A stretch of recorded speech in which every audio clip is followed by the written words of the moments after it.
అందరికీ నమస్కారం అండి. నోములు, వ్రతాలు, కథలు ఇందులో భాగంగా ఈరోజు పసుపు గౌరి నోము గురించి తెలుసుకుందాము. పసుపు గౌరి నోము సంవత్సరం పాటు చేసుకునే నోమండి. దీనిని రథసప్తమి నాడు కానీ, శివరాత్రి నాడు కానీ ఏదైనా మంచి రోజు చూసుకొని మొదలు పెట్టుకొని సంవత్సరం పాటు చేయాలి. ప్రతిరోజు పూజ అయిన తర్వాత ఈ విధముగా చదువుకోవాలి. 100 పసుపుతోడ నోచిన కాంతకు 100 వేలేండ్లు ఐదవతనము.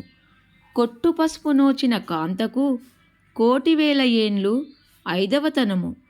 ఈ కథ చెప్పి అక్షంతలు వేసుకొని ఏడాది అయిన తర్వాత ఉద్యాపన చేయవలెను. ప్రతిరోజు పూజ అనంతరము ఈ పాటను పాడుకొని అక్షింతలు వేసుకోవాలి. సంవత్సరం అయిన తర్వాత ఉద్యాపన చేయవలెను. మానెడు సోలెడు పసుపు ఒక వెదురు పెట్టెలో పోసి అందులో రవికలగుడ్డ, దక్షిణ తాంబూలము, నల్లపూసలు, లక్కజోళ్ళు, కుంకుమ కలిపి ఒక ముత్తైదువను ఇంటికి పిలిచి వాయినముగా ఇవ్వవలెను. ఈ విధముగా సంవత్సరం పాటు చేసుకున్న తర్వాత మధ్యలో కానీ సంవత్సరం తర్వాత కానీ ఉద్యాపన చేసుకోవాలి. ఉద్యాపన కోసమై ఒక ముత్తైదవను పిలుచుకోవాలి.